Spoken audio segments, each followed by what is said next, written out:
Entonces, la Biblia es un libro de guerra física, de guerra espiritual, es un libro de genocidios, de matanzas, ¿sí? Pero todas estas guerras se encuentran dentro de un contexto, de un protagonista y de un antagonista, de una lucha entre lo que significaría el egoísmo del ser humano y el altruismo, ¿no?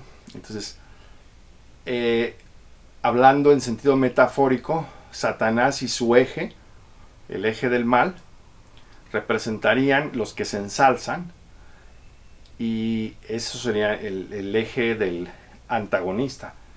Y el eje del protagonista sería los que se humillan, ¿sí? Entonces el que se ensalce será humillado, pero el que se humille será ensalzado.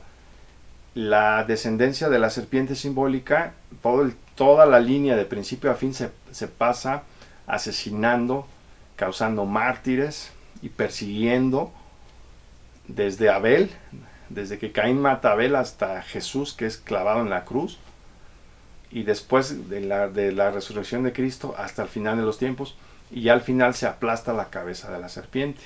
Entonces primero se muerde el talón de la mujer y después se aplasta la cabeza de la serpiente. Por eso dice: pondré enemistad entre ti y la mujer, y entre su descendencia y la descendencia de ella, y él te magullará en la cabeza, ella te magullará en la cabeza, y tú le magullarás, le morderás el talón. Entonces, cuando a Cristo lo clavan en la cruz, es la más grande victoria del diablo, pero a la vez su más grande derrota. Y cuando al final del milenio, que menciona el libro de Apocalipsis, se arroja al diablo y a sus secuaces, sus compinches, al lago de fuego y azufre simbólico, ahí es cuando se aplasta la cabeza de la serpiente. ¿Ok? Entonces, bueno, si observas de Génesis a Apocalipsis, sigue una misma línea, la batalla entre estos dos bandos. Y esta batalla genera muchas otras batallas. Entonces, bueno, pues ya analizamos que la Biblia es un libro político, un libro de derecho, un libro de pedagogía, ¿sí? Es una obra literaria, es un libro lúdico, y también es un libro que habla sobre economía. Entonces, si no entendemos esto, vamos a ver la Biblia como un libro religioso. Y la Biblia es más un libro político, de derecho, pedagógico, lúdico, de economía, que de religión. Se puede decir que la religión nada más tiene un matiz. La palabra religión viene del latín religare. Se cree que tiene esa connotación o ese significado. Religare, volver a ligar, volver a conectar con Dios. Entonces, si habla de Dios, pues entonces en ese sentido es un libro religioso, ¿sí? Si habla de que perdimos la imagen y semejanza de Dios y que el objetivo final es que la recuperemos imitando al Mesías, entonces estamos hablando de una reconexión con el Padre Celestial, y eso indicaría un religare, una religión, ¿verdad? Desde ese punto de vista, porque es una reconciliación con un ser supremo. Desde ese punto de vista es un libro religioso, pero en el trasfondo hay un tema político, un tema de guerra, un tema de derecho, un tema de pedagogía, ¿sí? Por eso la Biblia tiene un contenido único, ¿sí? No vas a encontrar en ningún otro libro sagrado el contenido que la Escritura tiene. Y es un libro que está también a prueba de todo, porque ha sobrevivido a los críticos más acérrimos en la historia, ¿verdad? Los críticos más duros. La Biblia sigue sobreviviendo la crítica más dura, y sigue sobreviviendo muchísimo el lodazal que se ha arrojado en contra de su contenido, ¿no? Como ya mencioné, la Biblia ha sido analizada y se piensa que generalmente que es un libro de mitos, de leyendas, que es un libro incluso nocivo, anticientífico, que es un libro pernicioso, que es poco práctico para la sociedad humana hoy en día. Y bueno, entonces aquí cuando se describe eso, por lo generalmente se conoce la Biblia solamente de manera superficial, ¿no? Bien, aunque sea un erudito bíblico o un escriturista bíblico que lo afirme. Entonces, bueno, pues el estudio del hebreo me condujo al descubrimiento del código bíblico. Y a veces no me gustaría llamarle código bíblico porque, pues, hace algunas décadas, el periodista estadounidense Michael Drosnin escribió un libro que se llama El Código Secreto de la Biblia. Y se han escrito muchos libros de supuestos códigos secretos de la Biblia, basado en secuencia de letras equidistantes, en gematria o gematría, y en muchos otros principios hermenéuticos que pues finalmente llegan a ser dudosos, ¿no? Vamos a decir, no tienen un sustento realmente. Entonces, bueno, como ya mencioné, yo estudié por mi cuenta griego, estudié todo el Nuevo Testamento en griego, muchos libros de la Septuaginta griega, y también empecé a estudiar hebreo por mi cuenta y leí casi todo el Antiguo Testamento en hebreo, ¿no? Y bueno, pues cuando yo estaba leyendo los Salmos me di cuenta de que la Biblia tenía una estructura literaria muy precisa. Entonces, esta estructura yo la describí en los Salmos, pero después la encontré en muchos otros libros bíblicos y en la Biblia como un todo. Entonces aquí tenemos muchísimos estudios, por ejemplo este de poética estructuralista, estructuralismo, lingüística y el estudio de la literatura de Jonathan Fuller. Simetrías divinas, el arte de la retórica bíblica de Victor Wilson. Entonces empecé a investigar cientos de estos títulos, de estos autores, de estos eruditos bíblicos. Y pues me di cuenta que la Biblia tenía una estructura literaria simétrica y que el mundo tenía que conocer eso, porque eso realmente es asombroso. Entonces, en estos vídeos mi objetivo no es ni atacar ni defender la Biblia. Solamente estoy utilizando una epistemología fenomenológica, estoy describiendo estructuralmente y además el estructuralismo y la lingüística moderna, la semiótica.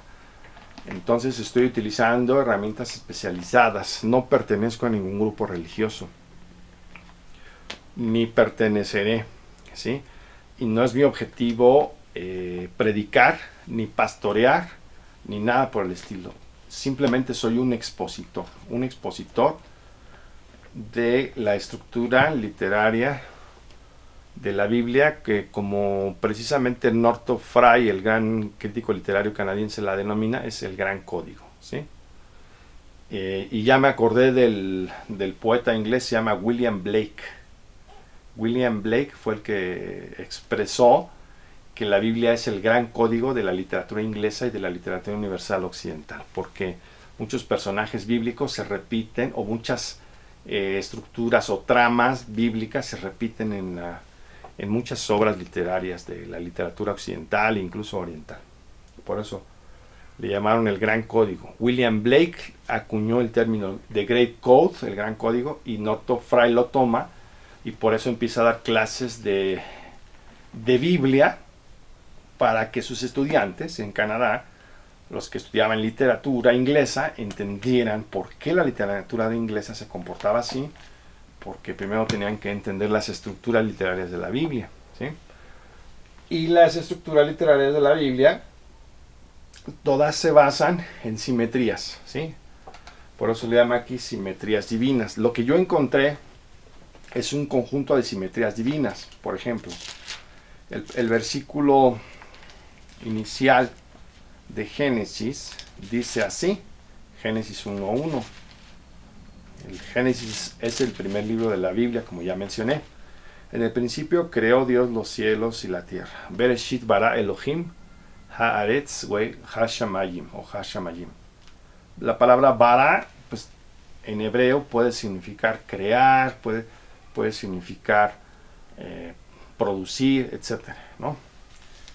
Entonces, en el principio creó Dios los cielos y la tierra. Entonces, toda la Biblia, su escenario, su telón de fondo, son los cielos y la tierra, la esfera divina y la esfera humana. No se está refiriendo a los cielos literales y a los a la Tierra literal, al planeta, aunque aquí en Génesis 1.1 parece que se está refiriendo al universo físico y al planeta Tierra, pero toda la Biblia trae una dicotomía porque se refiere a lo físico y también a lo simbólico. En Apocalipsis 22, que es el último libro de la Biblia, ya los últimos del capítulo de la Biblia dicen: y vi un nuevo cielo y una tierra nueva, porque el primer cielo y la primera tierra pasaron y el mar ya no existía más. Aquí está hablando en términos simbólicos, no se está refiriendo a otro sistema solar, a otra galaxia Vía Láctea, tampoco se está refiriendo a otro planeta Tierra, a otro mar, a otro océano. Aquí está utilizando terminología simbólica, que es muy importante entender, porque como ya no habrá el gobierno de la serpiente ni del eje del mal, entonces el cielo estará limpio, la tierra estará limpia, en la esfera divina, la esfera humana, y entonces se habrá ido todo eso, y el mar en la Biblia es representado como las masas de la humanidad yendo de acá para allá por el viento de Satanás y sus demonios, ¿no? Lo dice Pablo en la carta a los Efesios, lo dice el profeta Daniel, que ve las bestias que emergen del mar. Entonces, bueno, el mar es la inquietud de las masas humanas y son términos simbólicos, ¿no? Entonces, la Biblia empieza con la creación y termina describiendo la nueva creación. Empieza con la creación de los nuevos cielos, perdón, de los cielos y la tierra, y termina describiendo los nuevos cielos y la nueva tierra. De hecho, aquí esto me hace recordar lo que dice el apóstol Pedro, bueno, la segunda carta que se le atribuye a Pedro, la segunda de Pedro, capítulo 3, versículo 13. Dice: pero nosotros esperamos, según sus promesas, cielos nuevos y tierra nueva, en los cuales mora la justicia. ¿Sí? Y también aquí en Isaías 66, 22, otra vez regresamos al profeta Isaías 66, 22, dice lo siguiente. Isaías 66, 22 comenta así: porque como los cielos nuevos y la tierra nueva que yo hago permanece delante de mí, dice Jehová, así permanecerá vuestra descendencia y vuestro nombre. De mes en mes y de día en reposo vendrán todos a adorar delante de mí, dijo Jehová. Ok, entonces la Biblia es un conjunto de simetrías. Comienza con los cielos, creación de los cielos y la tierra, los cielos y la tierra, los nuevos cielos y la nueva tierra. La creación, la nueva creación. Comienza con un paraíso que se pierde, termina con un paraíso que se restaura, ¿sí? Bajo el reinado del Mesías, el mundo venidero, como dice en la literatura rabínica, ¿sí? El Bo-Olam. Entonces, la Biblia es un conjunto de simetrías. Esa es su estructura literaria. No voy a hablar ahorita por completo de las simetrías, nada más quiero más o menos bosquejarlas. Pero aquí dice Deuteronomio 33:3, ¿sí? Él ama al pueblo, a todos sus santos que están en su mano, ¿sí? Ellos se sientan a sus pies para recibir sus palabras. Deuteronomio 33:3. Vamos a ver lo que dice aquí la versión Reina Valera, precisamente. Deuteronomio 33:3 dice de la siguiente manera: aún amó a su pueblo, todos los consagrados a él estaban en su mano, por tanto ellos siguieron en tus pasos, recibiendo dirección de ti.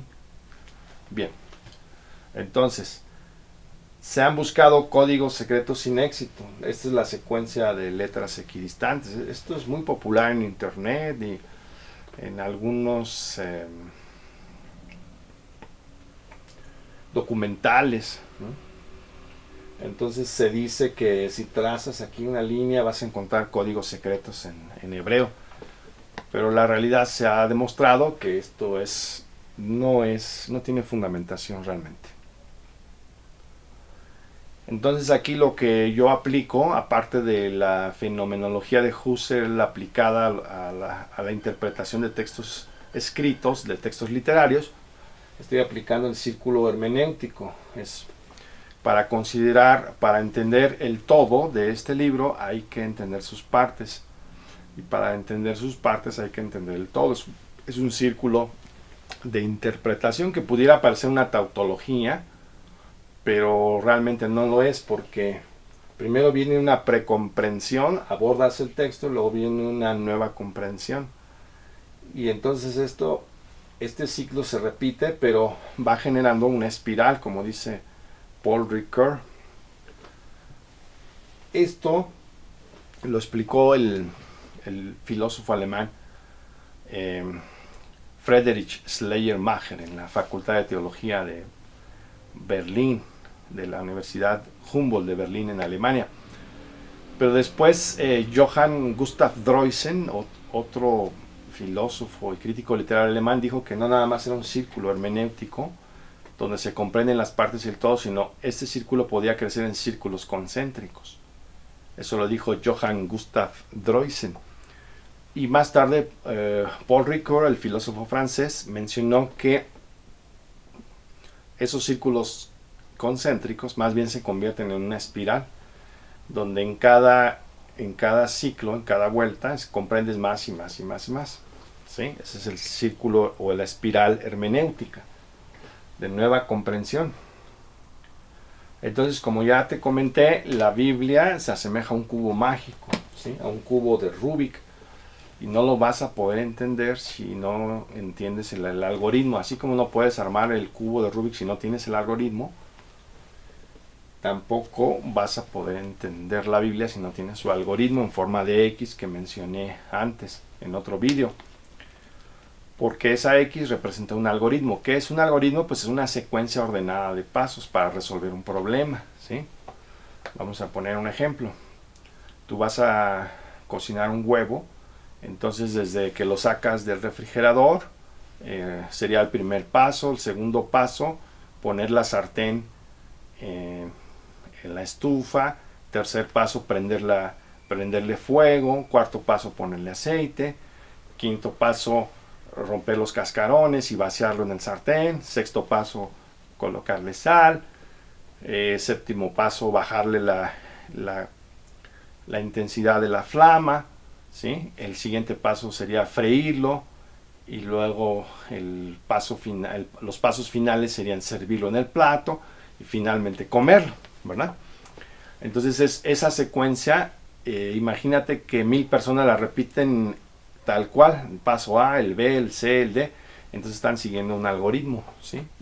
Porque es una secuencia ordenada, precisa, de pasos que no te da lugar a la confusión, sino ya sabes cómo proceder con precisión.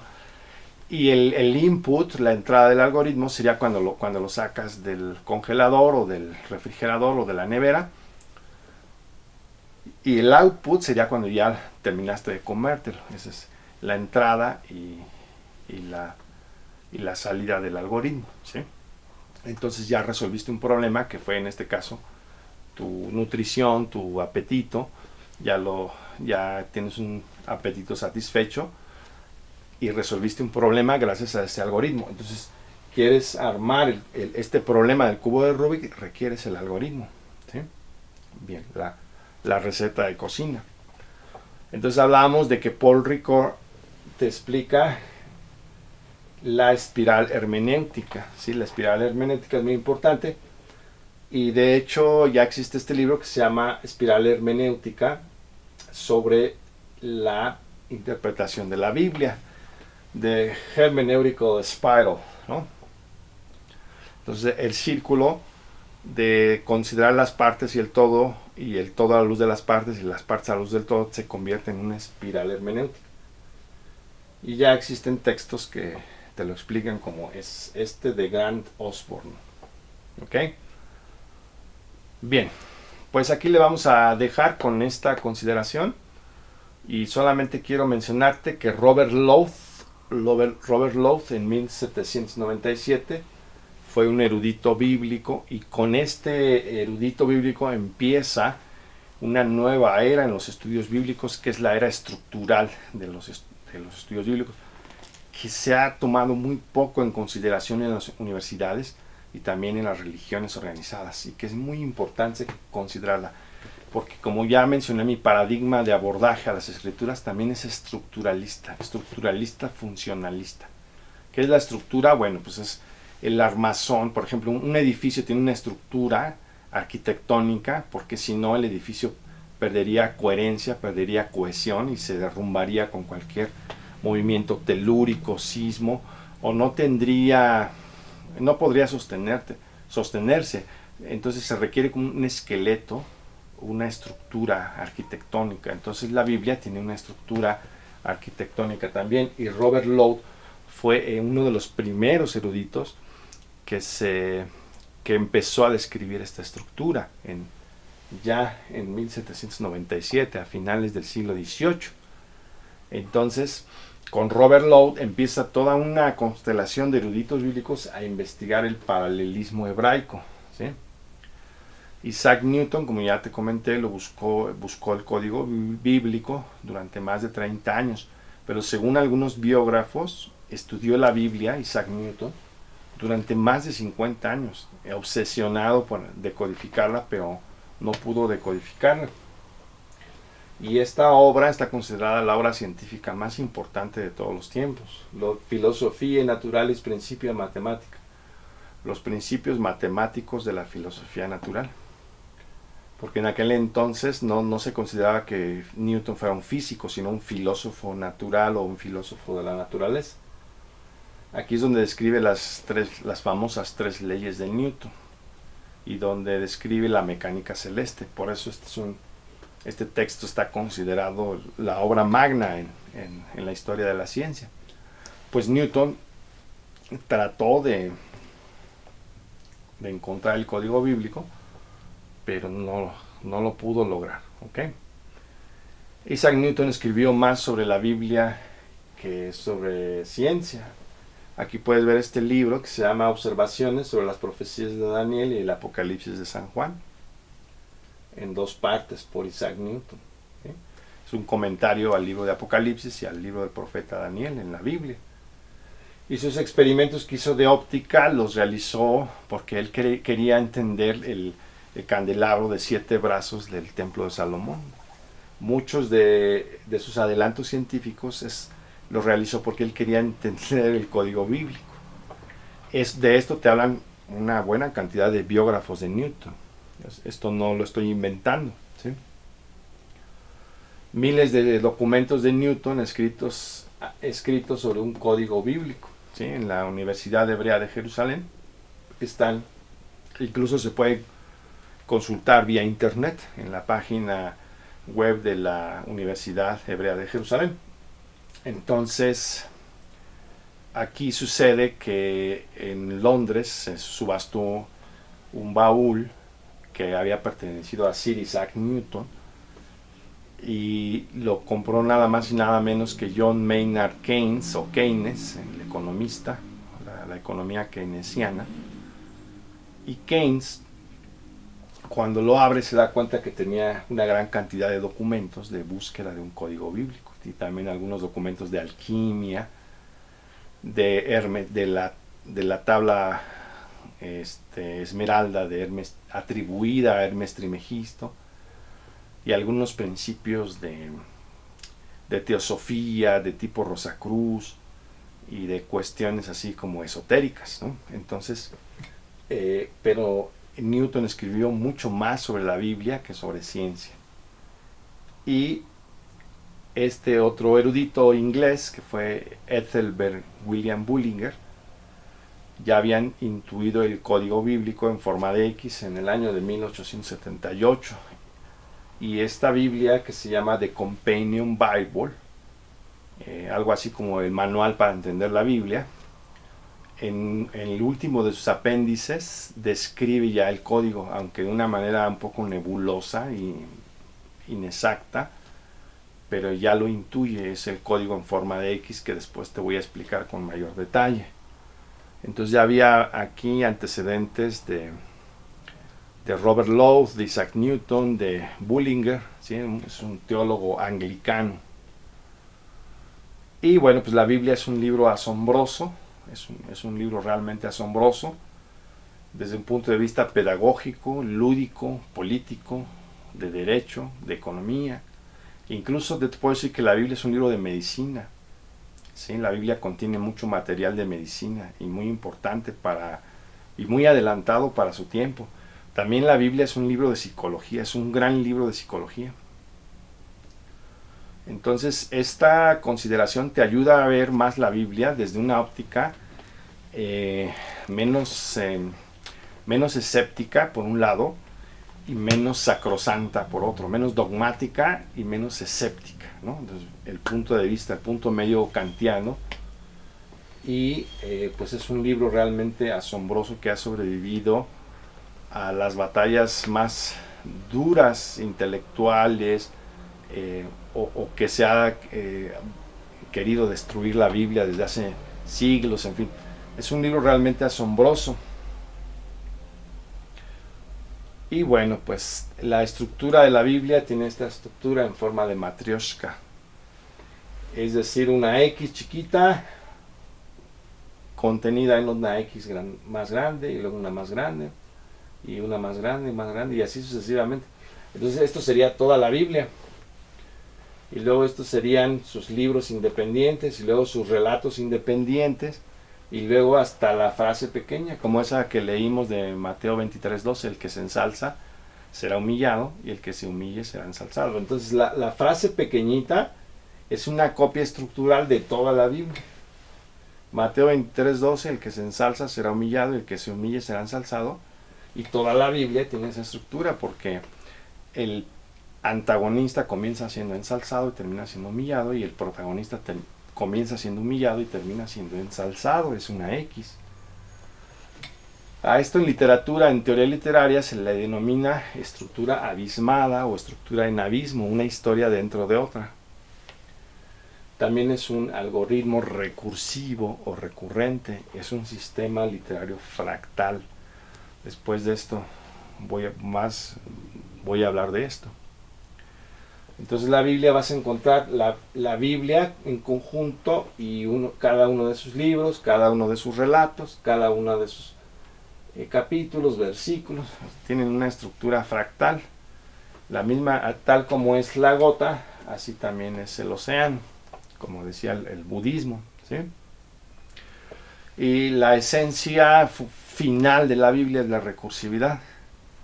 Y cuando yo encontré eso, casi me vuelvo loco, porque todos los relatos bíblicos son recursivos, ¿sí? Reflejan recursividad. Después te voy a definir con precisión qué es la recursividad, pero la recursividad básicamente es recurrir o repetirse una y otra vez. Aquí este chiquito se repite en una escala mayor, y luego en una escala mayor, y luego en una escala mayor. Recursividad significa el retorno a su estado inicial, ¿ok? Y me di cuenta también que la esencia última del universo es exactamente la misma, y la esencia de la mente, del pensamiento humano también, es la recursividad. Entonces el universo es un fractal. Sería un sistema dentro de otro, dentro de otro, dentro de otro, dentro de otro, dentro de otro, y así sucesivamente. Entonces aquí tenemos los quarks, partículas subatómicas, ¿no? El átomo, las moléculas, enlaces iónicos, covalentes. Luego aquí tenemos la doble hélice del ADN, ARN mensajero, ARN de transferencia. Aquí tenemos el núcleo celular, el retículo endoplásmico, ¿sí? Todas las estructuras celulares, su membrana de capa bifosfato, capa lipídica. Y luego tenemos los tejidos en el cuerpo humano, ¿no? Luego los órganos, luego los sistemas, sistema nervioso, sistema circulatorio, sistema digestivo, y luego los aparatos. Por ejemplo, el aparato locomotor es la unión del sistema óseo con el sistema musculatorio con el sistema nervioso. El sistema neuromusculoesquelético da en unión el aparato locomotor, y todos dan en unión a un organismo, a un individuo. Y luego vienen las sociedades, los países, el planeta, ¿no? El sistema solar, las galaxias, aquí está la galaxia, luego los cúmulos de galaxias, los supercúmulos de galaxias, y así hasta el infinito. Entonces es un sistema dentro de otro, dentro de otro, dentro de otro, dentro de otro. Es como decía el filósofo estadounidense Ken Wilber, un holón dentro de otro holón, otro dentro de otro holón. La palabra holón viene del griego holek, significa un todo dentro de un todo, dentro de otro todo. Entonces no hay parcialidades, hay todos, hay totalidades dentro de totalidades, dentro de totalidades, sistemas dentro de sistemas, dentro de sistemas. Y aquí interviene la teoría general de los sistemas de Ludwig von Bertalanffy y de otros teóricos. ¿Okay? Y este es el código bíblico que te voy a hablar en la siguiente cápsula. No te la pierdas.